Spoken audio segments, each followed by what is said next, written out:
Bakwethu siyadibana uhlelo lwamaviki wonke buza iBhayibheli uphendule olamukelayo umfundisi uEsindlovu ikhamba labafundisi bamabili impofu ezimbili CK lo Opinza sibasamukele.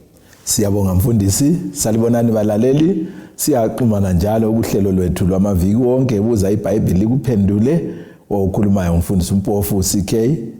Salibonani balaleli, siyajabula njalo ukubana sesihlangene kuleli viki njalo lapho esifunda khona ilizwi likaThixo. Sifisa ukuthi uNkulunkulu asiphathise sonke siqhubekele phambili silifunda leli lizwi njalo silithakazelela ngoba lilizwi likaThixo. uNkulunkulu kasenzele umusa silizwisise asichasisele njalo siliphile ezimpilweni zethu. Mfundisi uObimpofu siyabonga. Siyabonga bafundisi, siyabonga balaleli. Singakangeni esifundweni sethu vumani ngiphinde inombolo zocingo 0718 4 196.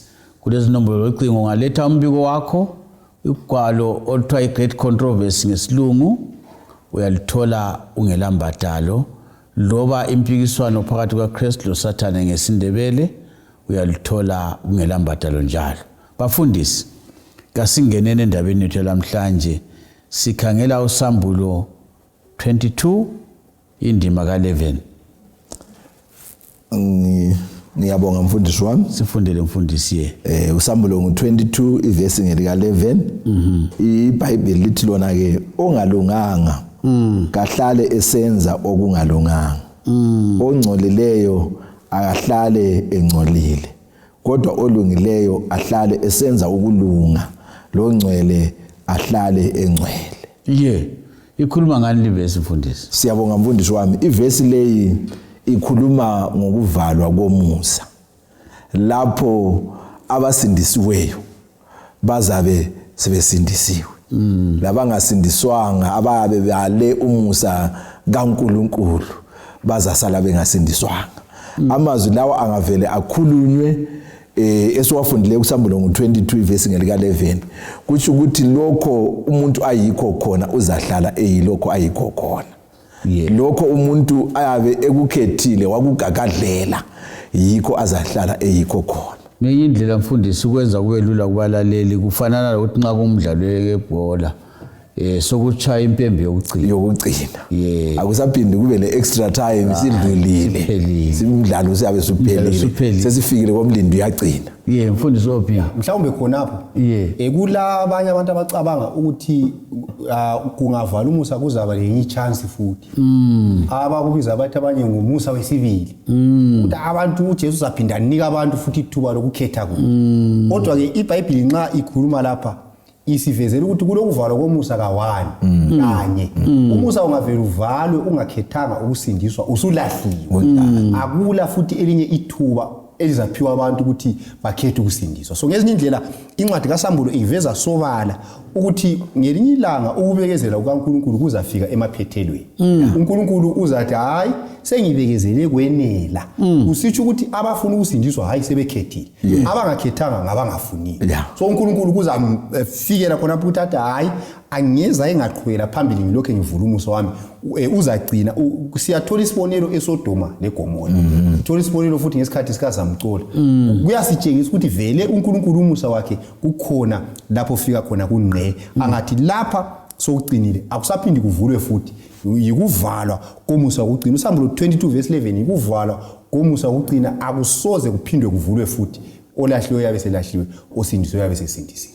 Imfundisi uyiqedise khona ukuthi indaba linto kuyingani into engajwayelekanga ngoNkulunkulu ukuthi umusa uvalwe ngoba abantu balahlwe. Siyabo, ngizafisa ukuthi ngifunde lapho Exodus 34 ubhuti uzangivulela uIsaiah 28 verse 21.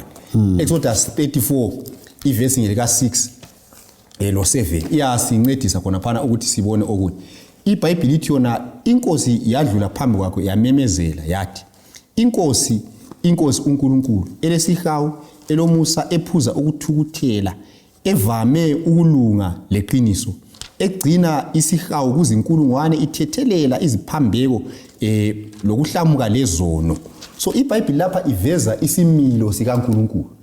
iBhayibheli lithi isimilo sikaNkulunkulu, uNkulunkulu uNkulunkulu olesihawu, uNkulunkulu olomusa, uNkulunkulu ophuza ukuthukuthela, uNkulunkulu obekezelayo, uNkulunkulu othethelelayo. Kodwa siyabona ukuthi uNkulunkulu onjalo olesimilo esinjalo kuzafika isigaba lapha zathi hayi khathesi sengisima, olahliwe unjani ulahliwe, osindiswe unjani usindiswe. So isenzo lesi esokuthi uNkulunkulu avale umusa yisenzo esingajwayelekanga kuNkulunkulu olomusa lesihawu.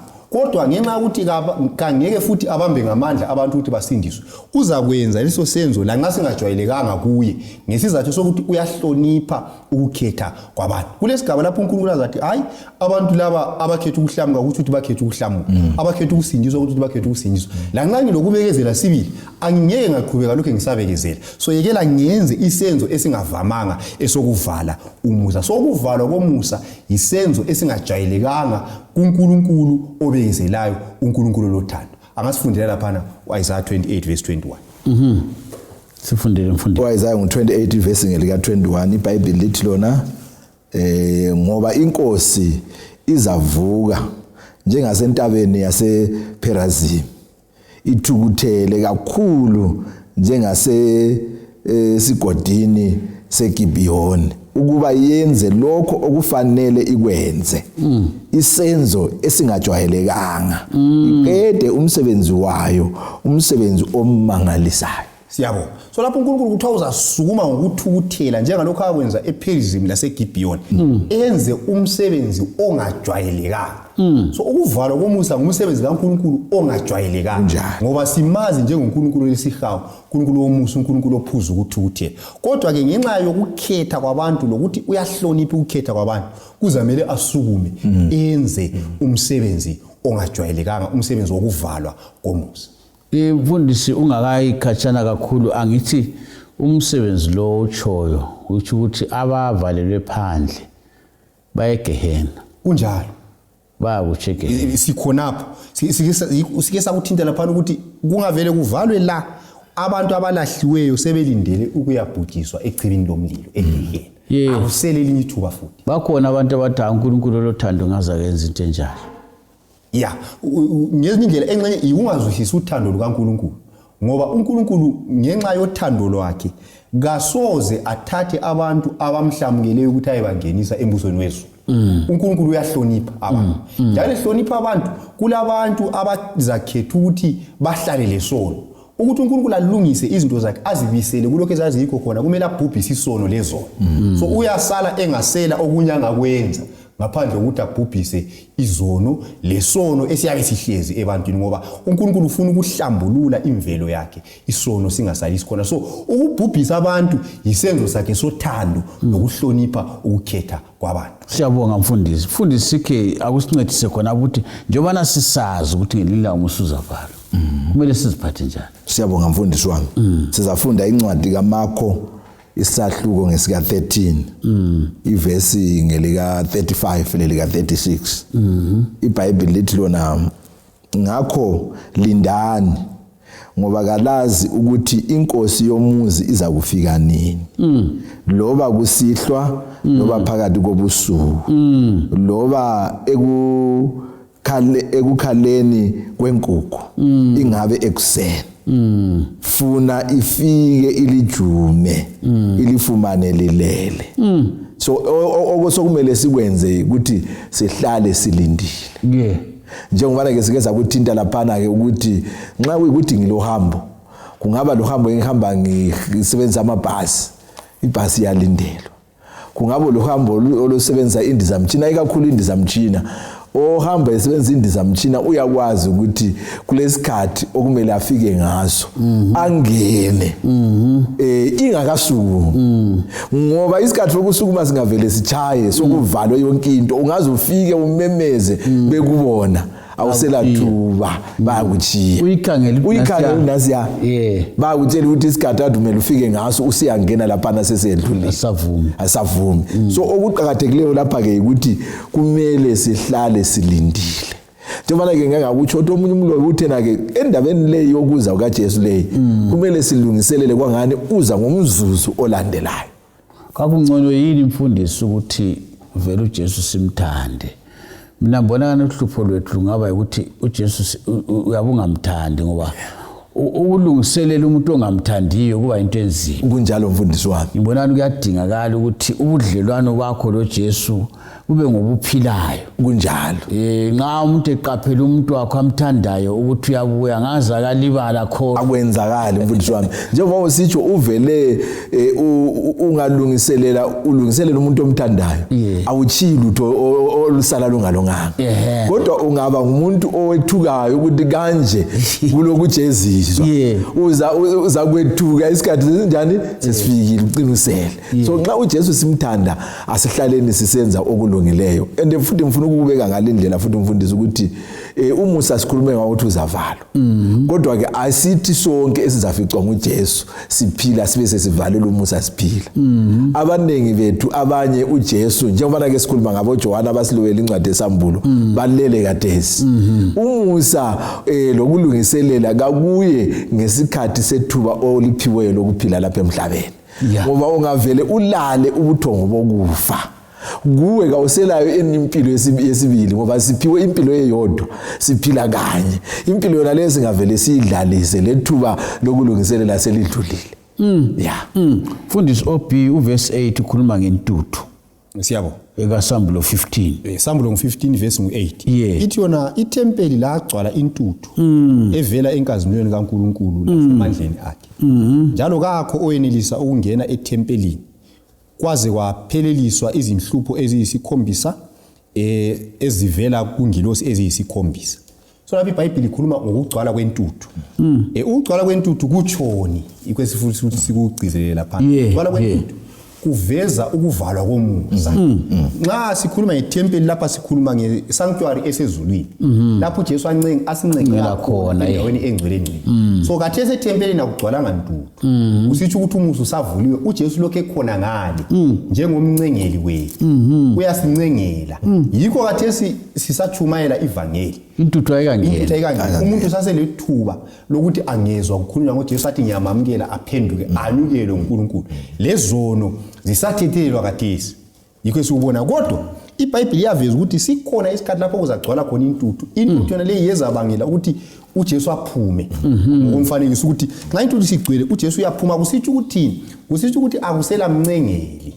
Akusela kuthethelwa kwesono. uJesu angavele aphume lapha sokugcwele intuthu. Yikho azamemezela khona kuSambulo 22 iverse 11. Athi omubi kahlale njani? Emubi. Olungileyo kahlale njani? Elungile. Akusela futhi elinye ithuba lapho uJesu azaphinda kuyele khona endaweni engcwele esiyancengela abantu. Njalo akusela mncengeli, akusela kuthethelwa kwezono, akusela thuba lokusindiswa. uNkulunkulu uza kuthi hayi abakhethileyo sebekhethile, abalahliweyo sebelahliwe. Kuyabe sokuyikuphela kumbe ukuvalwa komusa. So ukugcwala kwentuthu yisenzo esiveza ukuthi akusela mncengeli, akusela kuthethelwa kwezono, akusela kuphenduka ngaleso sikhathi. Indaba enzima mfundisi. Ngenye indlela intuthu leyo noma uJesu safuna ukuthi abe ephakathi ithi ukuthi kaphume. Akusahlaleki. Kunjalo. Futhi akusakubuyeleki. Angaza kukhathazeka kanganani kodwa kuzathiwa hayi isikhathi esinjani sesijayile. Isikhathi sesijayile. So kumele kwenziwe njani kuvalwe.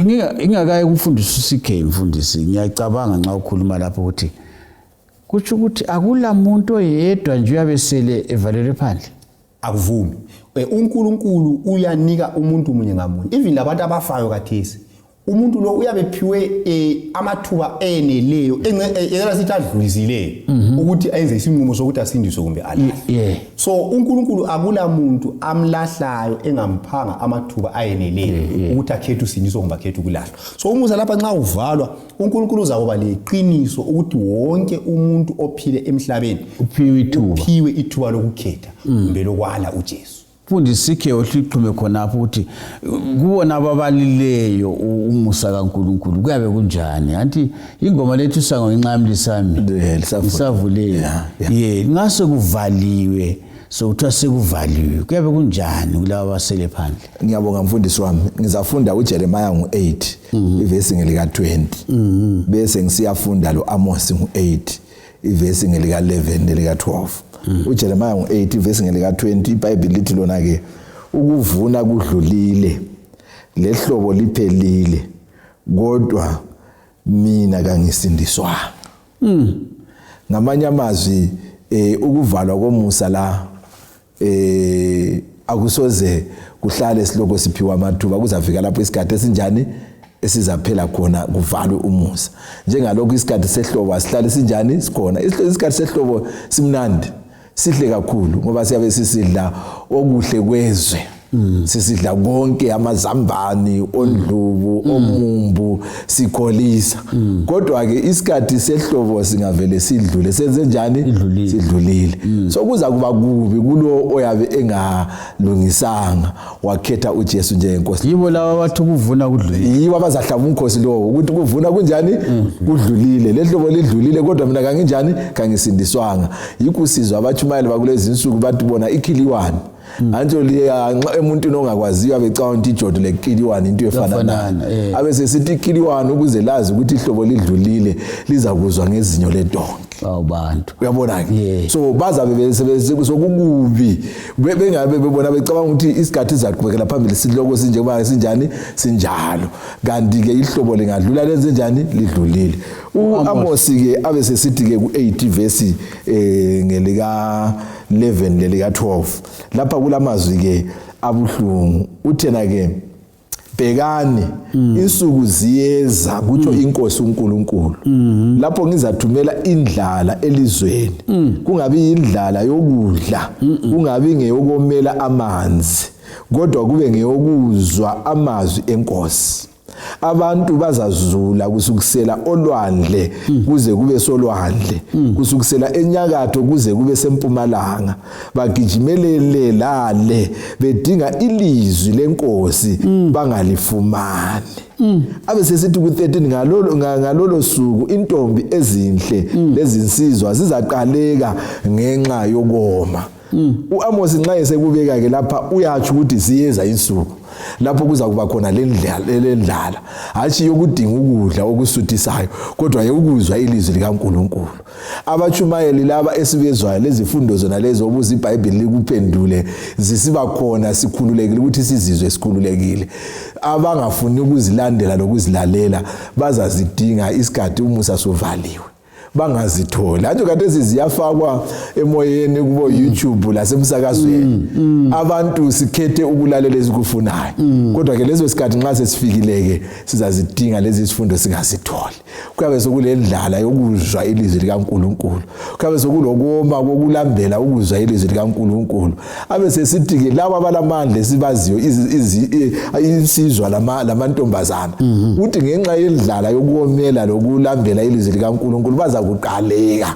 Abantu khathesi bayagijima besiye emazweni phetsheya kwamazwe besiyadinga okungabaphilisa. Kodwa ke ngaleso sikhathi abantu bayabe sebegijima besiyadinga ilizwi likaNkulunkulu lingasatholakali. Ngicabanga ukuthi mfundisi khonapho ungahlu ubabalele abalaleli usibalele sonke uIsaiah 55. Alright. Ivesi ngu6 lo 7. Ngiyabonga mfundisi wami. Yebona ngani sincedisa. What is sifunde Isaiah 55. Iyasincedisa. Ivesi kumele senzeni uvesi 6 lo 7. Ivesi ngelika 6 lo 7. Ibisi sithi yona ke dingani inkosi iselokufunyano. Likhuleke kuyo iseseduze. Omubi gachiye indlela yakhe lo ngalunganga imicabango yakhe abuyele enkosini ezakuba lomusa kuye la kuNkulunkulu wethu ngoba uzamthethelela ngesihle. Mfundisi ngifuna udinge kuOP ukuthi kungani kade abantu nxa kulenala bengelandaba ukuthi indlala ingabuya kade sinjona nje sithi umfundisi ilizwi likaNkulunkulu linala kunjalo. Nxa udonda ukubala selikhona olalelayo kuphela faka endlebeni ulalele linala. Kungani abantu bengelandaba umfundisi uthi khona bazaqaleka sebedinga ilizwi kungani bengelandaba ngesikhathi kuyinala? Okuvamileyo nxa ufunda eBhayibhelini ungananzelela uNkulunkulu kakhulu ekhuluma labantwana bakwaIsrayeli uyaphinda ngokwesibonelo kuDeuteronomy 8 ukuthi lingathi selifike ngale ladla lasutha libe selikhohlwa ukhanya kuvamile ukuthi nxa kulenala abantu bangasutha bayakhohlwa indlala ukuthi indlala iyabuya so lokho ke inkohliso kaSathane ukuthi umuntu acabanga ukuthi ngenxa ukuthi khathesi kulenala akusoze kuphinde kube lendlala kodwa ohlakaniphileyo benza njengalokho uJoseph akula eGibhite ukuthi ngensuku zenale ngeminyaka yenala eyisikhombisa baba kwazi ukuthi kule minyaka eyisikhombisa endlala bahle bagcina ukudla okweneleyo ukuthi kubagcine ngaleso sikhathi so khathesi yiminyaka yenala eyisikhombisa okumele sibe sifundile izwi likaNkulunkulu siligcina lasezingqondweni zethu silisebenzisa siliphila siphenduka sichiya izono zethu ukuze nxa leso sikhathi sifika singayizwa lindlala ngoba vele sisindisiwe uNkulunkulu esesibekele ukuthi asithathe siye ekhaya izolo. Umfundisi uthi uyiqedisa indaba yokuthi kuyakwenzakalani kulabo abantu ababi laba bavalelwe phandle ngalesi sikhathi. Usambulo ngo16 ngizabala uverse 1 sike sakuthinta lokhu ezifundweni ezedlule. Uverse 1 uthi ngezwa ilizwi elikhulu livela etempelini lisithi kuzingilosi eziyisikhombisa hambani lithele inkezo zolaka lukaNkulunkulu emhlabeni. Ungafunda ke usukela uverse ngo2 siye kucine ingilosi lezi ziphethe inhlupho eziyisikhombisa. So abantu abangasindiswanga ngaleso sikhathi kumbe abalezono ezingathethelwanga abalelazo ngesikhathi umuzi usavuliwe uNkulunkulu uzabahlasela kumbe athele ulaka lwakhe ngezinhlupho eziyisikhombisa.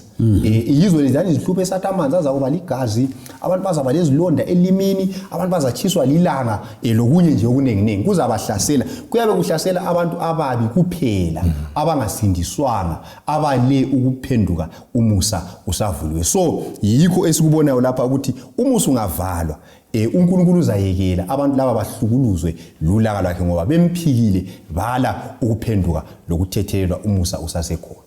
Mfundisi CK ngiyazi ukuthi sike sayithinta indima lethi funani uJehova esenokutholwa limbize esiseduze wayizala lapha ungani kuzaba lesikhathi ngani usekhatshana ungathini usinika ithemba lesixwayiso ngesikhathi esifana nayo ukuthi isikhathi sisavuma kwezinye indawo kwamanye amazwe kunje akuvunyelwa ukuthi sikhulume kanje kunjalo mfundisi wami kodwa lapha sikhululekile ukuthi sikhulume ilizwi likaNkulunkulu linala kunjalo ofunayo uyathaphuza ungathini nxa sigqiba lapha. Ngiyabonga mfundisi wami njengoba ke usitsho ukuthi uIsaiah kubeka kube sobala kwangani kuzaba lesikhathi uNkulunkulu esekhatshana isikhathi leso even lo Johana uyakutsho ukuthi ekuqhamukeni kukaJesu nxa esesiza ngoba sesibonile ukuthi sesilahliwe abantu kulapha abazagijima khona sebefuna ukuyakhuleka kodwa babe bengasakhuleki kuye sebesiya emadwaleni. So ke isikhathi okumele sidinga uNkulunkulu kukathesi mfundisi wami iso lesi uhlupho lwethu sicabanga ukuthi indaba zevangeli lendaba zokukhonza ngezabantu abangabayanga uhlupho abantu singahlala kuhle njengoba ke sechila umpofu lapha uthi ngesikhathi senala abantu bayakhohlwa asicabanga ukuthi kathesi izinto sisese right uNkulunkulu esasibekezelela singenze esikufunayo then nxa isikhathi sesipheleleke sesingachibilika sekwenza ukamlimo khonokho ikuza kwenza ukuthi uNkulunkulu abe kangani ukhatshana lathi. So amazwi kaIsaiah aqinisekile ukuthi sibuyele kuye sichiye indlela zethu ezimbi ngoba yena uzasithethelela ngesihawu. Siyakwazi ukuthi kunzima ukuthi umuntu ungaphila ungazange wone kodwa uNkulunkulu uthi bonke abavumayo bachiye yena ulungile uthembekile. WaIsaiah uhle wathi uzasithethela futhi ngani ngesihawu. So kasidingeni uJehova esesele ukufunya. Siyabonga mfundisi. Siyabonga lesixwayiso ngesikhathi esifana naye. Siyabonga. Omunye umlobi engayingabala ugwalo lwakhe uthi yena izulu lathi selisina lapha ngesikhathi sikazomcula lapha uthi abantu bacela bathi uNkulunkulu ngicela unike 1 second ungavela umisa izulu 1 second nyaphenduka kodwa kwasokuphuza ke kwasokuvaliwe so ngicabangela ukuthi umuntu olaleleyo lapha ozwayo kwesinye isikhathi umuntu lokunqa ukukhangela kuyabe ukukhangalisa sengathi ukukhatshana kodwa kuseduze kakhulu njalo okunye futhi okumele sikuxwaye sikunanzelele ukuthi akusoze kumenyezela ukuthi kuyavalwa kusasa umusa kuyavalwa abantu abaningi begxile entweni zawo belibe bezenzela into zabo belima begada amabhasi besenza gijima begcwala indawo yonke ebhizi kodwa abahlakaniphileyo abathanda uJesu bayakwazi ukuthi leso sikhathi sesiseduzane yikho qhatheke ukuthi silungiselele isizathu sokuthi umusa uvalwe ungasindiswanga kasikho ngoba uJesu wenzile konke uJesu sike sakuthinta ukuthi lesi yisenzo esibuhlungu kuNkulunkulu kodwa uzasenza ngoba kangeke akubambe ngamandla ukuthi uphenduke wena ungafuni kodwa akula sizathu esokuthi ulahlwe kasiyidinge nini inkosi isafunyana thatha amathuba okufunda ilizwi likaNkulunkulu lokukhuleka khathesi kusavuma khathesi ngesikhathi senala kuza kunceda khona lokhu ukuthi ungahlaba umkhosi ungakhali ngemva ukubana umusa usuvali mfundisi siyabonga kakhulu amkhona ukuthi kukhona wedlula lokho balaleli abafundisi bayasincenga sonke omunye bafundisi bathi beqoqoda kuNoah wathi isande sivalile lami kunjalo angisazi kusavulekile ingoma ithi isango ngenxa yami lisemi kuvulelwe wena shibilika uchindle lezimpi ubuyele kuJehova into enhle kuYezekiya ngale mfundisi uthi uzafelani uzafelani umbuzo obuzwayo ukuthi kambe uNkulunkulu enze konke lokho uzafelani nxa engakubuza ukuthi kuyini mntanami engakwenzanga ukuze usindiswe kuyini engakwenzanga kuyini engakuphanga ukuze usindiswe kambe impela liza kuthini ngifisa ukuthi kube ingxenye labaza kuhlakanipha babe khona emzini ngamasango abazavuma ukuthi uJesu aphile ezimpilweni zabo sesigqiba incwadi kaSambulo kodwa ngiyathemba ukuthi iyakuphathisa ikuphathisile ukulungela uJesu othi bheka ngiyeza masinyane ngilomvuzo wami ukunika ilola lo njengemisebenzi yakhe Nkosi kubusise sidibane njalo kuvikelizayo isikhathi esifananayo endaweni efanayo siyabonga